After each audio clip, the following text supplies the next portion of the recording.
That blood still runs through the villagers' veins. They say that sometimes blood awakens from its slumber. I thought the fairy tale had a happy ending with the humans and demons living in peace. Began to suddenly change into a brutal, bloody story.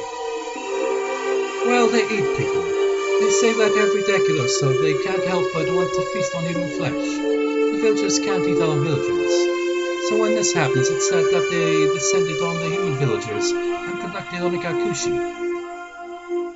What's onagakushi? We learned about that in, well, onagakushi, didn't we? That was the previous question mark.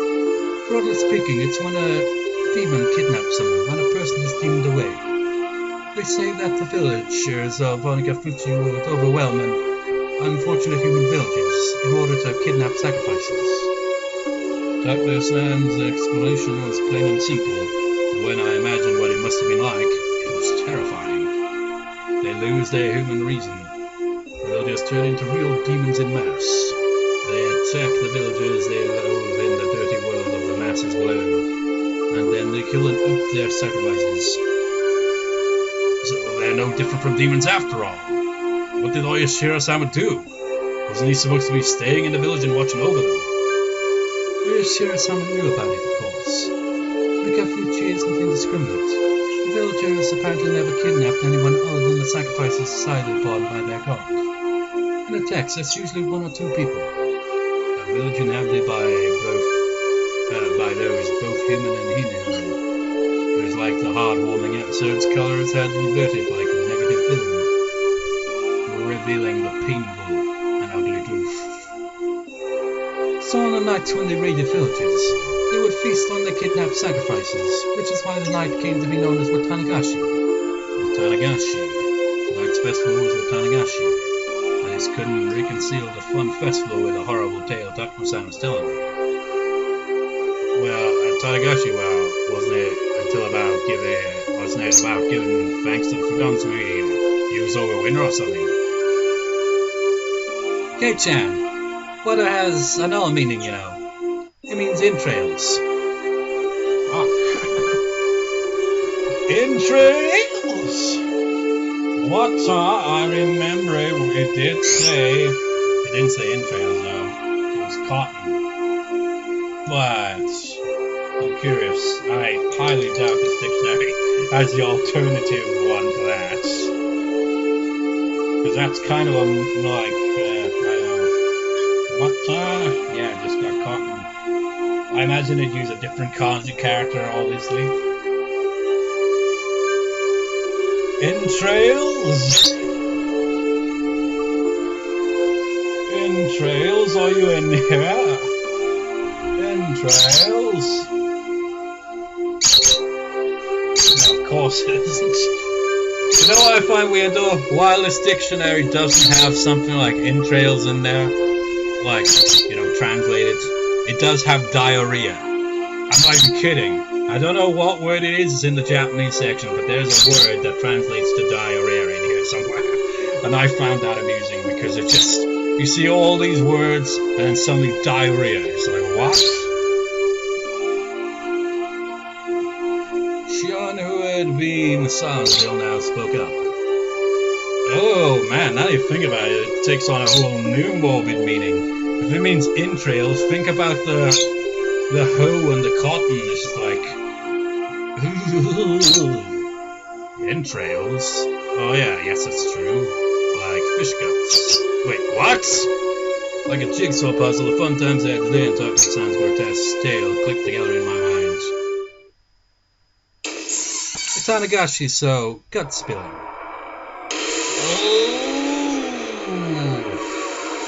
It's no longer cotton drifting, it's gut spilling. Oh, I didn't think saying that could ever feel so nauseating. Wait, that must have been him saying it. Watanagashi, so gut spilling. Yes, it's as you imagine, my Baruku. Right now, the Watanagashi festival might just be a somewhat early summer festival occurring every June, but it used to be different. It used to be a ghastly, cannibalistic feast. Held on the night the villagers had collected their unfortunate dinner. That can't be true! I had no real reason to say it, but I couldn't help it. Barakun, you said that Watanagashi is a ritual about purifying futons, right? What do you think the futons filled with cotton with water represents? Futons are futons. They're beds. They're things we're sleeping in. What else could they possibly represent? I was rattling on, desperately attempting to deny the horrible festival that Takano-san was describing. Deep down, however, I found myself understanding all too well what she meant. You know, it did seem like a kind of odd festival to begin with, really. It's like, okay, it's all to do with the cotton, right? And we're like giving our thanks for keeping us warm over the winter. It just seems like kind of odd. And then we learn that this might actually be the true thing, maybe, possibly. And it sounds more fitting considering, you know, how messed up the Higurashi series is, I guess. But at the same time, it's just like it's still pretty out there. Futons stuffed with cotton. As the cotton representing entrails in both pronunciations, meaning that entrails of futons would have to be humans. Why don't you think back to the odd three dance Rikichan performance? I'd rather not talk though. Do you know what she was doing up there? No, I don't. I didn't even watch the whole thing anyway. Shh! Kei-chan, you're getting too worked up. Shion grabbed one of my ears, reminding me that this wasn't somewhere I should raise my voice. Even so, I still can't suppress this agitation I feel. Agitation I feel. Okay, I was reading it wrong. Rikichan was carrying a festival hoe. You probably realize it already, but that's not a hoe for plowing fields. It's a tool for dissecting human bodies. I didn't see the dance all the way through, so I didn't know what kind of performance Rikichan was putting on after I left. When I told this to Takano-san, she kindly explained Rikichan's dance to me. To summarize what she said, after what I'd seen, Rikichan would pierce the futons with that hoe, cut them open, and pull out the cotton inside. She'd cut the cotton out one bit at a time instead of the coat. That's the kind of ritual it was. But you know, they drifted down the freaking river, man. I mean, imagine it in that freaking case if it wasn't cotton, but that instead. It's like, way to go, you fucking crazy bastards. Broadly speaking, it was quite a bombastic ceremony, where they'd rip out the guts and throw them into a basin. Whoa, this freaking Aztec shit now, or what? Then the ritual was over. It's thought that afterwards the villagers, each with a different role, dismantled the flesh piece by piece and feasted upon it. At Takano-san, a strangely happy giggle I felt for some reason violent displeasure. Rikichan, every day during our lunch break, she'd take a rice-pounding mallet into the schoolyard, and she worked so hard, sweating bullets to practice for the odd-three dance she had done today. All that effort, all that work, Takano-san disgraced it, even though she worked so hard to practice for today. Takano-san, I think you should choose your words more carefully. Kei-chan's pretty naive, so please don't tease him so much. A moment before I opened my mouth to express how angry I was, Shion stopped me. Shion must have been fully aware of how that story made me feel. I'm sorry, I thought you'd like a story with that sort of shock value since you're a boy. Takano-san spoke without a hint of malice as she smiled gracefully. After hearing all that, did you figure out what kind of stuff is in the storehouse, Kei-chan? See, look. Shion pointed out one of the walls vaguely illuminated by the lantern's lights. There was. Mere moments ago, they hadn't held my interest. They were just foreign-looking tools lined up on the shelves. All those uninteresting tools I didn't understand how to use, they all suddenly took on a new meaning. I couldn't help but let out a grin. At first, they had looked like carpentry tools, like chisels or planes. However, when I thought back, I'd seen pictures of these sorts of tools before. Yeah, they came up in a Japanese history textbook. Yes, on the page introducing Katai Shinshu, or the new text on anatomy. Sorts of things that are printed realistically in the literature of Germany, the capital of the medical world. These aren't carpentry tools. These strangely shaped tools, they're for dissection. everyone knows that in the Edo period they would dissect the corpses of those who had been put to death in order to gain knowledge about Western medical techniques. Illustrations of the dissection tools they used at the time came up in textbook supplements.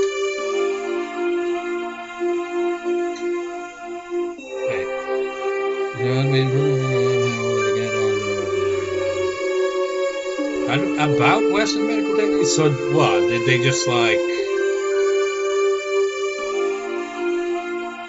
in the Edo period, the Japanese just like, okay, we're gonna take a bit from the West on this whole, medical procedures and techniques. Just like, so we're gonna study your work and we're gonna people who are just condemned criminals probably.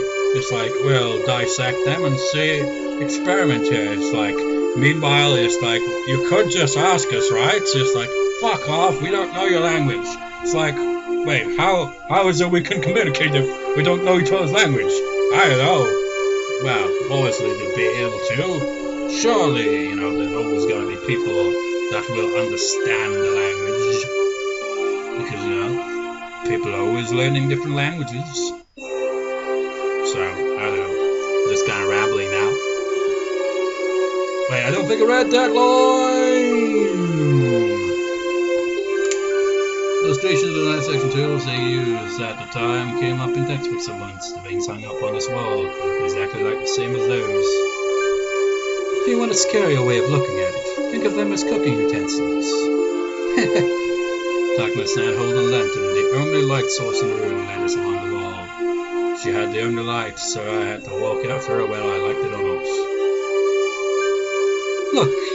Takano-san illuminated a coiled chain which left a bigger impression than the Althea saw. The chain in itself is nothing unusual. The fur along it were metal fetters that were like hinges, clearly meant for binding people. Kei-chan! Look at that!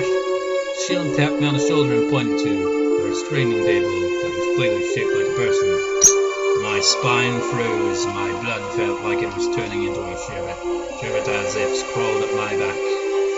On each of the joints there were things like chains and iron balls attached. It was like the table was searching for its next sacrifice, ready to spread their arms wide and close them in.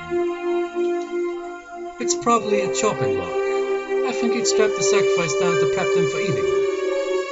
Says this with a smile, for God's sake. The words chopping block sent a jolt through my body. When I looked more closely, there were many dark slices carved into it, as though from a knife or a sword. They were the most clear-cut signs of usage you could ask for. It proved these tools weren't just for show, they were used for their original purpose. If someone was strapped tightly into this table, they probably wouldn't be able to move even a muscle. Their guts would be defenseless. You'd take one of those eerie cooking knives lined up over there, stab them with it, and then you'd slice open their belly and dissect them. I'd heard these stories. This is incredible. I'd heard these stories, but this is incredible. Before coming in here, Shion had mentioned she had a good guess of what was inside, but it seems to have exceeded her imagination. There's still more. How about it? More fascinating than a wax museum, isn't it? Takano-san had this happy expression like she was visiting a toy store for the first time. I don't get it. This Mio Takano person has nerves of steel. Are these bizarre, grotesque objects that fascinating to her? Well, people do have interest in, the morbid stuff of history, I guess. I, for one, was not enjoying myself. I'll be frank. This was all too weird for me. Don't they have museums for this shit as well? I mean, if it didn't interest anyone, then it'd be kind of pointless, wouldn't it? Well, not necessarily, really. Museums kind of preserve stuff, really, isn't it? Still, there was something even more horrifying than all this. That would be none other than Takano-san herself. Takano-san holding the lantern giving off such a thin beam of light. If she suddenly turned it off, then what would I do when the next moment everything went totally dark? That's why I was scared. Takano-san had the only light, and anyway, I was scared. I at some point. Shion had started to hold on to my shirt sleeve. It was a little annoying to walk like that, but I didn't shake her off. That minor sensation allowed me to feel the presence of an ally here and now. And then he says, Shion, stop holding up my arms, like, I'm nowhere near you. Before we had even walked halfway through the storehouse, the air I felt on my skin changed completely. These cruel tools lined up all crammed together in this place. Some were horrible ones made to take away sacrifices' freedom, and some were tools made to efficiently and prepare the bodies for consumption. Those were just the things I understood. There were plenty of other strange-looking objects that I couldn't even guess the purpose of. You know, for some reason, I'm just picturing like a surgeon doing an inspection of their equipment. Just like looks at it, doesn't think, oh yeah, torture and shit like that. I think, what is up with this place?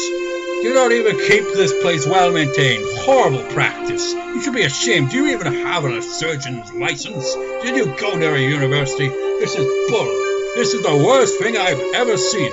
Worst condition. I'm shutting this place down. You will go to court for your lack of what's the word I'm looking for? Etiquette or something. I don't know. You lack basic procedure skills with this. You are the worst I've ever seen. Just like, those were just the things I understood. There were plenty of other strange-looking objects I couldn't even guess the purpose of. Now that I was here, I didn't have the slightest desire to hear the details about what sort of terrifying reasons they were meant to be used for. At the very least, they were all completely different from the sort of clean, simple killing functions of a katana. Tools to kill people were obviously constructed in such a way that they could kill people. If that was the girl, then the person who used them on would obviously end up dead. You know how morbid it is when you really think about, like, throughout history, all the various things people have created for the sole purpose of killing or torturing another person. How fucked up is our species? You wouldn't see it, well, there are other species that, like, use tools occasionally, but nothing compared to us as a species when it comes to that. I look at freaking, like, nuclear weapons, for example. It's not like we're just like, oh yeah, we'll take that, go hunting, right? Drop a nuke on a freaking rabbit. It's like, there's dinner! It's a bit radioactive, though. No! It's just like, what? It's just like, what the hell is up with us as a species? Seriously. Did I read the previous line? I keep forgetting. If that's the goal of the person who uses that one, obviously end up dead. The kind of tools here, however, were different. The tools that were here were for cutting people, for crushing them, for boiling them and cooking them, and for grinding them. I'm now picturing a comic, like, just to lessen the morbidness of the mood a little. Just picture, like, preferably in a cartoony or anime styling, rather than a realistic one, because that'd be extra morbid. Just like someone just bunged into a freaking cauldron and just got an apple stuffed in their mouth. It's like, we were looking just like, I don't know about this. Nah, that's still pretty morbid. They were tools for torture and grinding them and shit. They weren't made to kill people. People dying was just an incidental result. Actually, they might not even kill them. If sacrifices could die during such a horrifying ritual process, that would be nice, but they didn't even die in the end. They remained in a state of hellish pain. Perhaps they were only being allowed to live. Only now in this moment did I fully realize just how terrifying and fearsome that difference was. That is screwed up to the max, isn't it? I mean, there's one thing for, like, the whole fact is, like, with that, this story is just like, oh yeah, so they were, like, they sacrificed them and then ate them. I mean, that's pretty fucked up. But, you know, the fact that it's, like, kind of like, from here, it's like, no, we'll take our time. You just have all the time to feel all the pain we'll put you through and the absolute horror at what else is to come. So enjoy yourself. It's just like, well, at least you're not like the other one who bunged the other one into the swamp or some shit. They're gonna be stuck there for 3 days and then they'll submerge completely. It's like, which one's worse? Fucked up, man. Told you, man. Higurashi, man. Not for the faint-hearted. It's pretty morbid and messed up. Now in this moment did I fully realize this, I don't know. People, you see, most of these wouldn't kill them if used properly.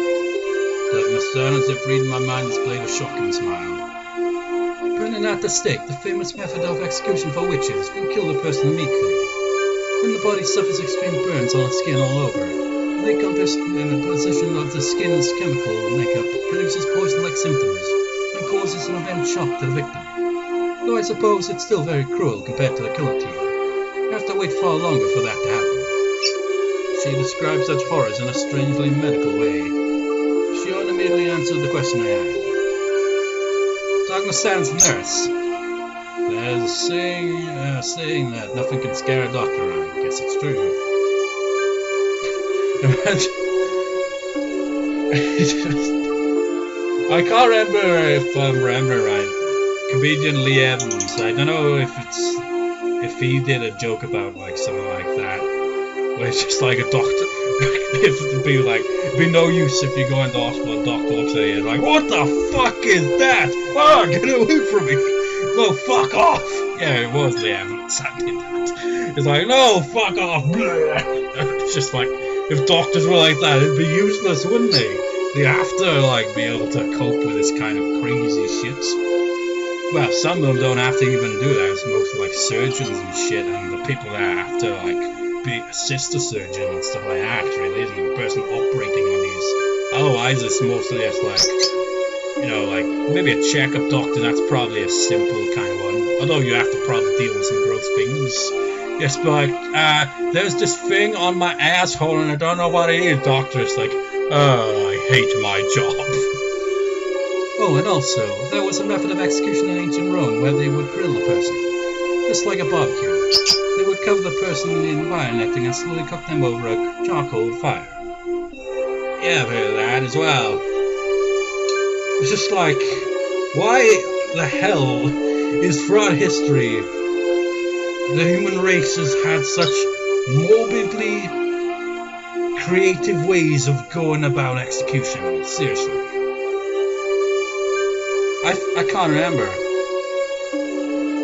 It was like, I remember reading about this one guy. I can't remember where he was. Maybe he was a pope or something. I don't really remember.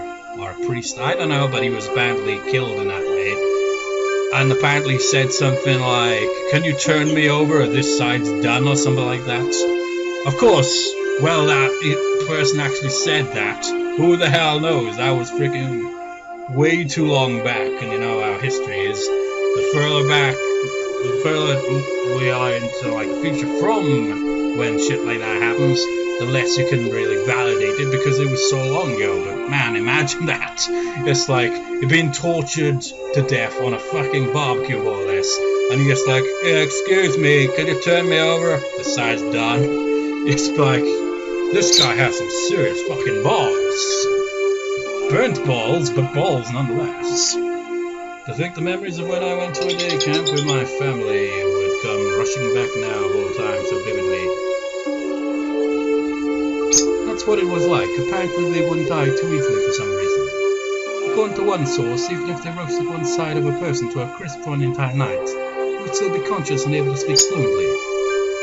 Well, if that's the case, maybe this guy I'm thinking of did do that. Just like, yeah, this side's done. I've kind of become numb to this whole burning thing here. That's insane. You'd grill someone the whole day and they'd still be conscious. It said that ancient Rome, famous for their executions, thought of plenty of ways to execute someone while having victims stay alive as long as possible. Among them, there was one method where they would open the gut, pull out the intestines like sausages, call them up with whips, and put them on public display. Is that the hand-drawn quartered thing? And seriously, that is possibly one of the most fucked up forms of execution probably in all of history. Shion was behind me, clinging to me. Not just because she was scared, she was protecting her stomach. You would think someone with their intestines pulled out would die instantly, right? Actually, as long as you do it gently and thoroughly, it's apparently possible to pull them all out while a person is still conscious.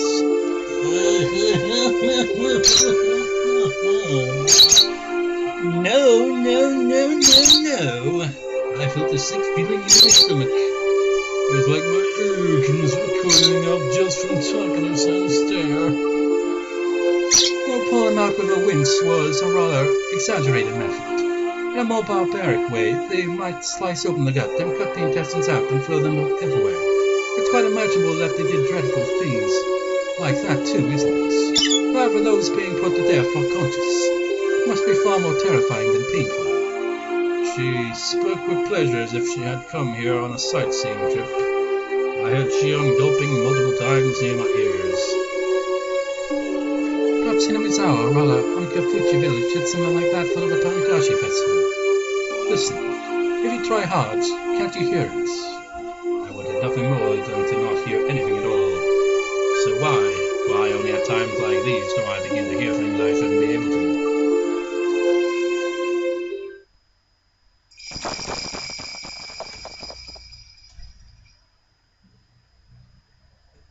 Darkness-san, having realized she'd scared Shion and I enough at this point, smiled soothingly. That bell, it reminds me of, what was her name? I forget her name. She's a character in Project Zero 2, but she, like, anywhere she goes, you can hear the bell, and that's, like, where you, like, indicate where she is, essentially. She's in there, man! Then she turned on her heel, raised the lantern, and began to walk again. If Darkness-san left us here, we'd get even further away from the light.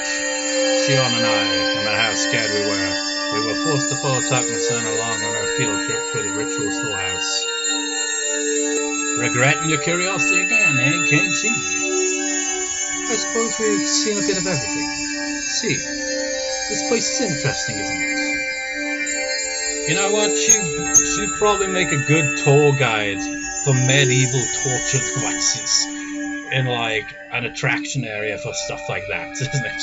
And here we see this, and back in the day where they'd tenderly remove their entrails so that they would still be not only alive but conscious as they went about their business. And everyone in the line for the tour is just like, ugh.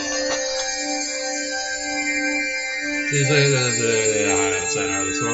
dim lighting didn't change, but for some reason it felt like I was able to see all of those horrible tools at once. Hey, Kei-chan, look up! Shion stammered while grabbing the nape of my neck. I couldn't tell because it was so dark, but there were a lot more tools hanging from the ceiling as well. They all looked like they were made of iron bars, but then I figured it out. Cages, they were very small. Cramped cages just for one, like a casket. I just got locked up in there. No, if you got locked up in there, no, you wouldn't get locked up inside it. It was another tool meant for restraining people, where the iron bars would squeeze you tightly. Oh, there's so many big and large things of all shapes were hanging down. Now I'm just picturing the Kusabi from freaking Project Zero 2 and 3. Just like, Darkness-san, as a mention of execution by grilling crossing my mind. We weren't just surrounded on all sides by these terrifying instruments. Things crowding the ceiling were even hanging over our heads. There are many of those sorts of bird cages among European torture devices. I'm surprised to see them in Japan as well. Kei-chan, is there something in there? A person? A mummy? Where?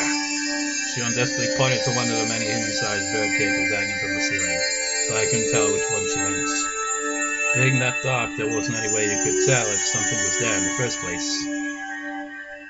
I don't see anything. You sure you're not seeing things? Well, you know, like, it's like with, paranormal stuff, for example. It's like, if you're in a really dark, creepy location, and somebody's telling these horrifying stories, then chances are you might see something out of the corner of your eye and hallucinate that something's there that isn't. Maybe. My Barakun, after seeing this, have you come to believe in all this? Did you, by chance, forget to read that when you wasn't convinced? Without a means to confirm for ourselves, we couldn't do much but wonder. The countless terrible rituals passed down in Hinamizawa. It's got nothing to do with believing in them. Now that I've been shown the real thing like this, there's no possible way to deny it. Shit be messed up, yo! Even the nations of Europe, with all their beautiful landscapes and legends, were like a maelstrom during the terrible witch hunts in the Dark Ages. It's just crazy, isn't it? It's just like, throughout history, it's like very barbaric. It's well known that the era gave birth to countless gruesome forms of torture and execution. Japan was the same way. Didn't it have its own era of hellscape-like torturous feats because of religious suppression and things of that nature? Hinamizawa itself had such a period. It had that much history behind it. Even in Europe, land of the witch hunts that was all far in the past, no more than a series of historical events in this age. Nothing that abnormal would ever happen. That must apply to Hinamizawa as well. Just as Europe had its Dark Age, Hinamizawa had one too. That's how this should be taken. Even if these things all really happened in Hinamizawa, they're all long past. They don't have anything to do with the people living in Hinamizawa right now. My Barakun, you really do like this village. Oh wait, that was freaking Keiichi there. Even if just as Europe had its Dark Age, Hinamizawa had one too. That's how this should be taken. Even if these things all really happened in Hinamizawa, they're all long past. They don't have anything to do with the people living in Hinamizawa right now. My Barakun, you really do like this village.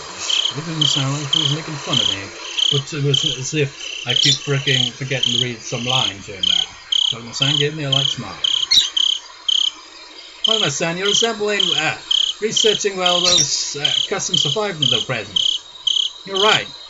You are right. Shion suggested something that made my heart leap into my throat. Are you telling me that all those horrible things are still going on even today? No, physically, imagine that, your heart leaping into your throat. Wouldn't you die? It's like, yeah. What I'm about to tell you is a secret, alright? Jesus Christ, this is dragging on. I told you, Shion-chan, because you're an understanding person, but the elephant don't want to hear it. If things go awry, I could be ganged up on and punished. Shion flashed a devilish smile as if reveling in the immorality of it. My Barakun, you keep it a secret too, okay? If this gets out, I could suffer Oyashiro-sama's curse or be made into a sacrifice. If it's the curse, then I wonder what kind of death it'll be this year. If it's a sacrifice, then will I be thrown into the Onagafuchi swamp while still alive? It is tonight, you know. The night of Oyashiro-sama's curse. Takano-san said, bringing her face right up close to ours. As if to say that if she had a choice, she'd rather suffer the curse. That was what she seemed to be implying. Takano-san took a fairly worn notebook out of her paper bag and began to flip through its pages. There were all sorts of references and newspaper clippings attached to them. Had all manner of things written inside. Those were very small and bunched together, so I couldn't tell at a glance what it was about. What I'd really like to do is search through the National Library for newspapers from the era, but here it is. A photocopy of a page from some book was in the notebook, and it too was written in small tight lettering. Like the other pages, I couldn't tell what it was about just by glancing at it. It's a story about... This is the story that actually happened. It's around the end of the Meiji era. They discovered an unknown mangled corpse, a victim of a murder in Onagafuchi village. An old newspaper clipping attached to the page spoke of something that was no mere rumor or fairy tale. I don't have most police documents from the time anymore, so it's all based on oral traditions and memories. See, it's not very clear, but it looks like a cutout of a newspaper from the Meiji era. that being a corpse treated with such cruelty and inhumanity could have been the work of a demon. Being a copy of a copy, it was very hard to make out, but it was more than enough to make me feel strangely tense. Near the end of the Meiji era, in an old Honagafuchi village, a mangled corpse was discovered. The identity of the corpse was unknown. It wasn't even in a state where it could be identified in the first place. It was missing a head and each limb was separated from the body. Skin had been peeled off the entire body and there were markings that implied terrible torture in every place imaginable.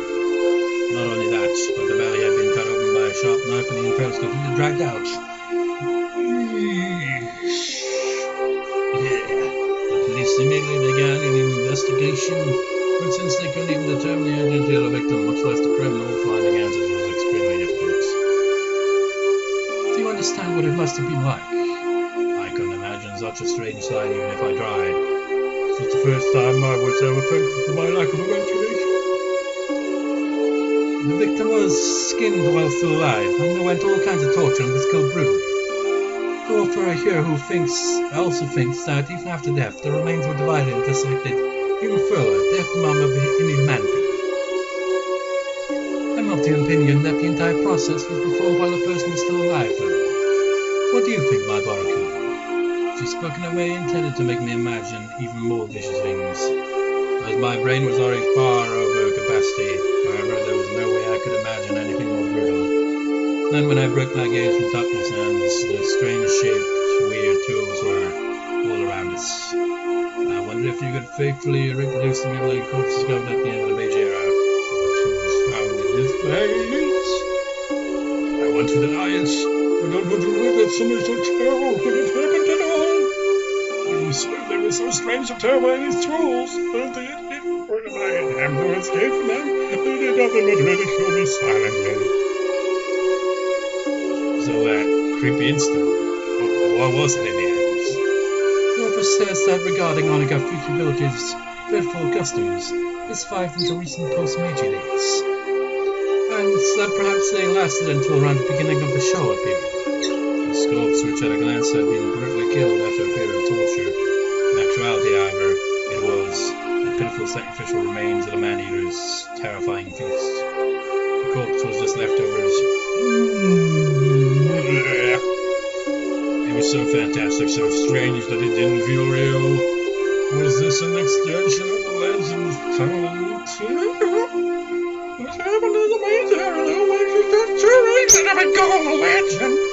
Also, they were never right here suggesting it. Okay, but even if it really happened, it was a long time ago, right? I mean, the Meiji era ended 100 years ago. That's all. Only 100 years ago. Besides, it kept happening even after the beginning of the Showa period. Talk of the uproar around the post-war canned flesh incident. Oh, I apologize. That story was taboo, wasn't it? Oh, I think I've heard of that as well. Only in passing, though. I think Kotagra, which is another visual novel it's a like murder detective thing, and I think it has a reference to that. I think, or maybe it was Arano Shoujo, which is the sequel to Kotagra. And you know, Karano Shoujo 2 takes place in an isolated village that's based on the same location, at least for the location, not the actual instance, but same location that Hinamizawa with Higurashi is based on. But I think Higurashi actually has the actual backgrounds, like posterized. So every background we see, I think, is actually from that actual village. And probably a town nearby it, I'd imagine, for the town. I don't know.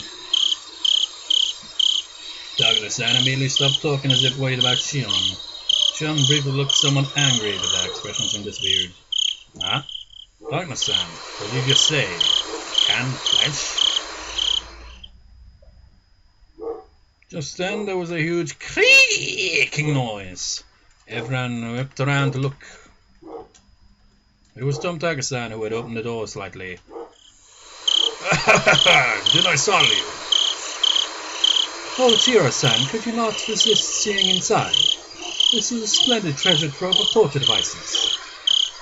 I'll pass on that. course. I'm bad with this sort of thing by nature. Takano-san held her stomach and had to muffle her laughter as if she wanted to make a comment about his masculinity. In any case, the dancing ceremony over and everyone's going down to the street. The festival will be over within minutes. Oh, that's no good. Ibarra-kun is just such a good listener that I couldn't help telling stories. I'd really rather you not mention me in a place like this. Shiro-san, could you wait out front? I want to take a few pictures. There are actually a lot of tools I'd like to bring home, but we obviously can't do that. Takano-san took camera out of her paper bag and began to snap photographs. She looked like she was having fun, like she was on a scavenger hunt. Keiichi-kun, are you leaving too? I've seen enough. Shion, you're good too, right? Let's get out of here. I want some fresh air. I agree. Let's leave. I did feel a bit of hesitation at leaving Takano-san by herself in this darkness.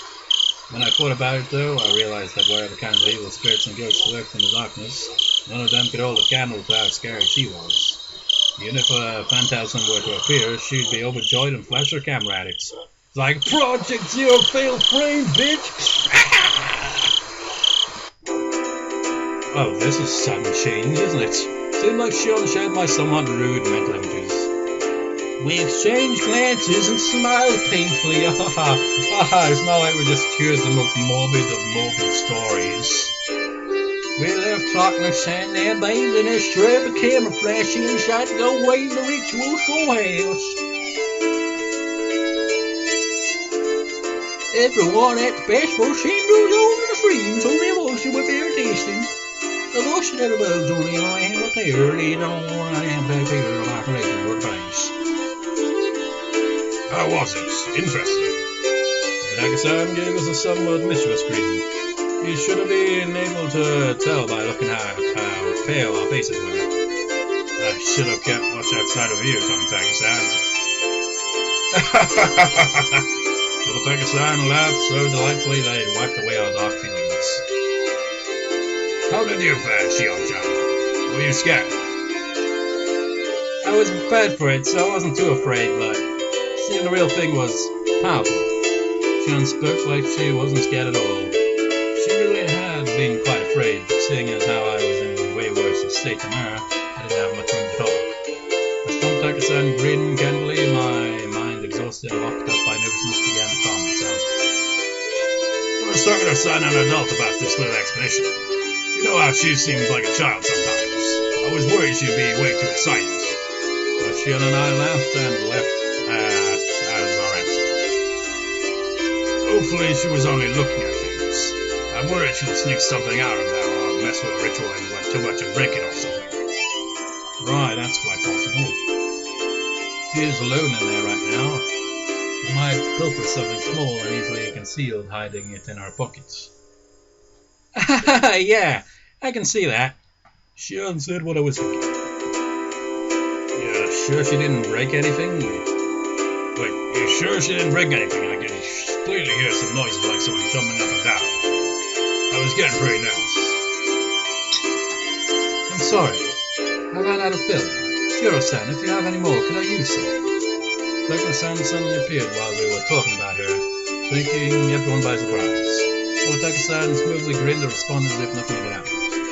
It's premature. I'm all out of spare film. Sorry about that. Jeez, you won't win any Pulse prizes by not stocking enough film for any occasion. Well, what about you then? I suppose that's it then. Tomitake-san scratched his head apologetically. That film, we're done here. Takano-san seemed to have given up because of that too. We checked carefully to make sure that we hadn't left anything inside and closed the door and turned to the heavy padlock they left behind inside.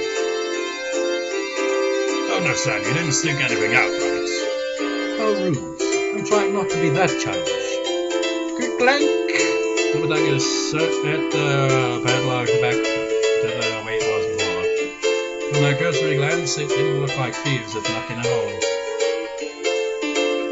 Okay, let's get over to the stream ourselves. If we don't at least get that some kind of float, there won't be any point in coming to the festival.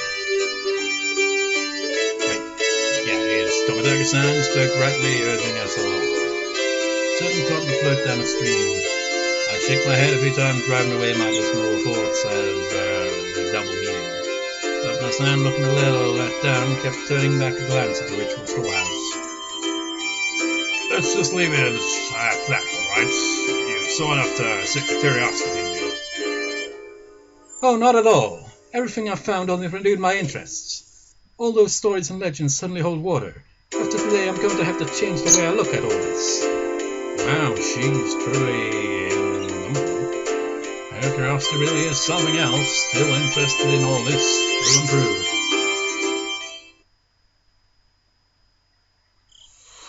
Way to send to the same stage and all the paper trail in the stream gaining blue. Near the stairs we could clearly see people receiving cotton that had been cut out for them, then whooshing upon the cotton and setting the float down the stream. The festival was already over. Damn! I missed my chance to photograph the best part of Watanagashi.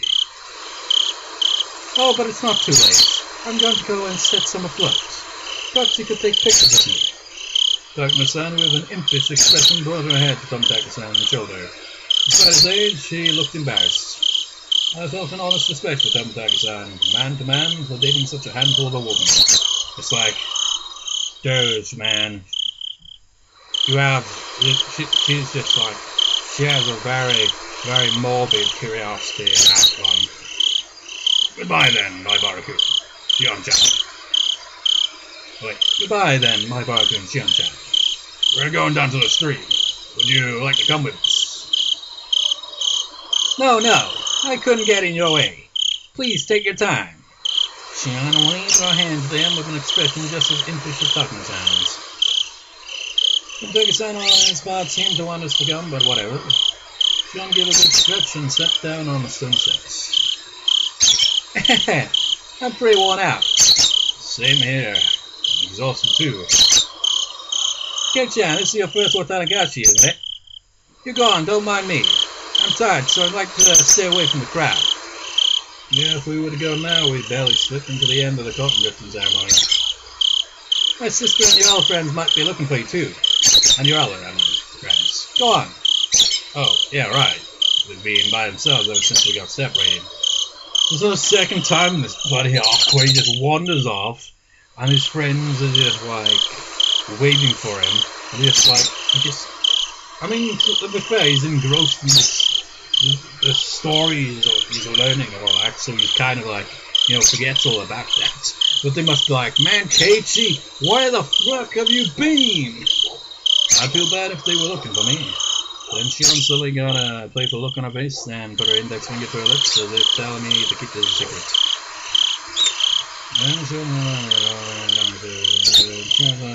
Yeah, I read that.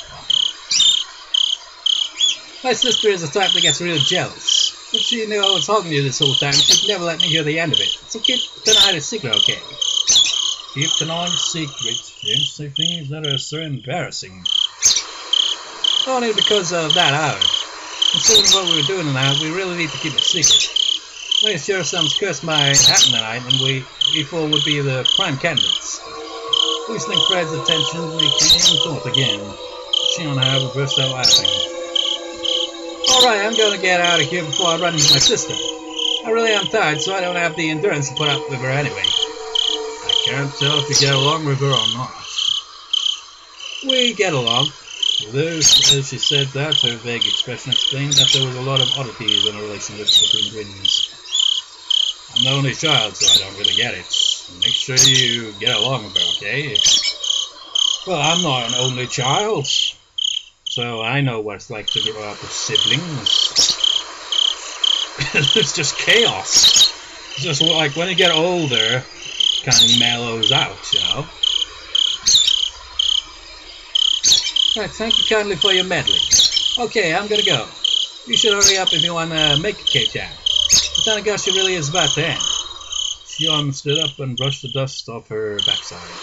After watching her do so, I turned my eyes to the final ceremony of the Watanagashi festival below me. Seriously though, what was that sound anyway? It's kind of unpleasant and creepy. Huh? What sound? What sound? You know, the banging noise. It was real loud, wasn't it? I was giving her a blank expression, so Shion stared hard at me. I stared hard at her too. Sorry, Shion. Could you give me the short version? What was making noise? Wait, Kei-chan, it didn't bother you? When it was all said and done, it was like we were speaking two different languages. Shion, explain to me about jokes from the beginning, will you? What's this about a noise? Kei-chan, you quit joking around too. Really, honestly, it didn't bother you? None of us was given any ground. Think about this. It was casually mentioned, and like nobody addressed it. But if you remember when they like first got out of the warehouse thing, Tomitake said something along the lines of just like, "Oh, I could hear like someone jumping up and down now. What was that?" So, you know, he also heard a suspicious sound, but Keiichi didn't. Neither of us was given any ground, and both of us were staring at the other in disbelief. We were answering questions with more questions with no sign of an actual conversation in sight. Baffled, I held in the urge to shout at her and asked politely one more time. We gotta ask one more time, okay? Ask questions. Shion nodded silently. Okay, here goes. You said that it was a sound. What are you talking about? The banging sound. It was like a kid was jumping up and down on floorboards somewhere far away. It really didn't bother you? There's nothing to be bothered by. When did you hear this? I never heard anything. Wait, Kei-chan, are you serious? Shion, as if she didn't understand my plain and simple answer, pressed me further, her expression mysterious. I have no clue what she's talking about, but if it, as Shion acted so like this, wherever it was, it gave me the creeps and sent a chill down my spine. Shame he didn't pay attention when Tomitake mentioned that noise. Cause like, then he'd be like, what noise? But no. It was while we were looking around the inside of the ritual storehouse with Tomitake. By the time she started her stories, I think it was. Little by little. Louder and louder. Off and on. She heard a banging sound like a child jumping on distant floorboards. It can't be true. Don't start trying to scare me after all that. I didn't hear anything at all. In fact, it was so utterly quiet in there that my own heartbeat was almost deafening. Please don't try to scare me, either, Kei-chan. It's like something was making noise in time we were talking to some scary stories, and I was totally as creeped out the whole time. A chill rose from my spine to the back of my head. My blood turned cold as it crawled up my body, and when it reached my head, my mind froze over. You and Takano-san weren't paying any attention to it at all, so... Wait, no, sir. You and Takano-san weren't paying any attention to it at all, so I pretended not to hear it either, but you heard it, right? It happened a bunch of times, and it was really loud. And like, she's describing like the sound of someone jumping down, up and down. And Tomitake-san mentioned he heard that as well. So Takano and Keiichi didn't hear it, but she isn't alone in, hearing it. So that's suspicious, isn't it? You can't just simply say, oh, it's just your imagination, Shion. If also someone else heard it, it's gotta be something, I'm not gonna say anything about it though, because I don't want to spoil anything at all. Shion's eyes were begging me to tell her I heard it. I had no doubt, however, that my own eyes suggested something entirely different. You've got to be kidding, look. In that storehouse, we were surrounded by real ritual tools that looked like they were from another planet, listening to terrifying old stories. I mean, imagine if they went with, like, Takano and Tomitake to the stream. Then you would have had this cleared up by... Well, you wouldn't really. It wouldn't be cleared up. But at least there'd be two people that would have heard it before. The whole time, Shion had been hearing a sound that we couldn't hear by herself. Should that make Shion, who heard it, tremble, or should it make me, who didn't hear it, tremble? I didn't know the answer to that at the time. Now, Shion seemed to have made that decision before I did. What are you laughing about? I really got you, Kei-chan. I was spinning the whole time. What? bullshit, Shion. I mean, if not for, like, you know, we freaking heard Tomitake mention this as well in passing, so it's clear you're bullshitting us here. Shion laughed, saying how easily scared I was, and clapped me on the back, and clearly her reaction was genuine, you know. The smile seemed somewhat artificial and actually made me feel worse. And after leaving me with 2 or 3 generic diplomatic goodbye phrases, she left almost like she was running away. All I could do was look after her, my mouth agape. At the end of the day, I didn't have a clue what was going on. She laughed it off and said she had been lying, but she couldn't possibly have been lying. Of course not. And now that I think back, Tomitake-san said the same thing, didn't he? Ah, so he was paying attention then. I could clearly hear some noises like someone jumping up and down. I was getting pretty nervous. Tomitake-san, the most neutral body present at the time, had said he heard something. Then, that noise, was it real? The banging sounds. Sounds as though a child was jumping up and down on some kind of floorboards far away. Very sure someone's curse, which happens every year and might happen again tonight. The most plausible victim candidates for Takano-san, Tomitake-san, Shion, and me. The bustling of the people sounded further away than I would have liked, and the sounds of the insects sounded too close for comfort. I'm near so much human warmth, and yet I can't even go back there again. That was the ominous idea that sprouted in my mind. And all of a sudden, I was pounced on from behind. It was my heart to lurch. Keiichi, we found you! It was Rika-chan. Well, I turned around Leon and ran away there too. Leon sighed and said, "We finally found you. Now we just need to find Stoko." Everyone got split up this year. We should make sure we have somewhere to meet up afterwards next year. You're right. It's a festival, so we should all be together. I listened to Leon's happy declaration with a little bit of guilt. Keiichi, did you root for me while I was dancing? Yeah, I saw it all. You did a great job all the way through. No mistakes out. Yeah, that's right, Rika-chan. It didn't count as a mistake. I tensed up as I realized I had made a mistake of my own. Leon slapped a hand on my shoulder a little roughly. A gross sweat broke out over my whole body. Did you do it too, Kei-chan? Did you get some cotton and send it down the street? You haven't yet, right? You haven't yet, right? Is what I could feel her saying. Without the courage to tell any more lies, I lightly shook my head. Huh? You haven't, Keiichi-kun. You should go now or it'll be over. It'll be over. Sorry. This is my first Watanagashi, so I don't really understand the rules and stuff.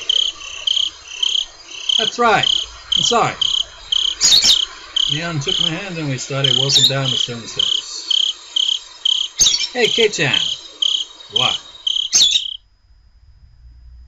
Did you see Shion? My heart skipped another beat. Maybe Leon could sense my surprise through my hand.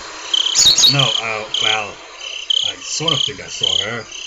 You two look so alike though, so it might have been you. You wouldn't have gotten that wrong. We're wearing different clothes. Oh, that's right. Leon's momentary silence was like a death grip on me. I just can't do anything about that Shion. Well, it's her we're talking about, so we can just leave her be. Leon's expression returned to her former usual smile, and we continued down the stone steps, her firmly holding my hand along.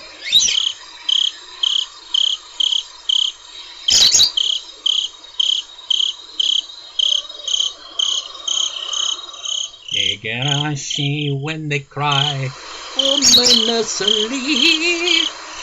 Plot's gone ominous now, hasn't it? From scrapbooks and the festival, you have received new tips. And look for it.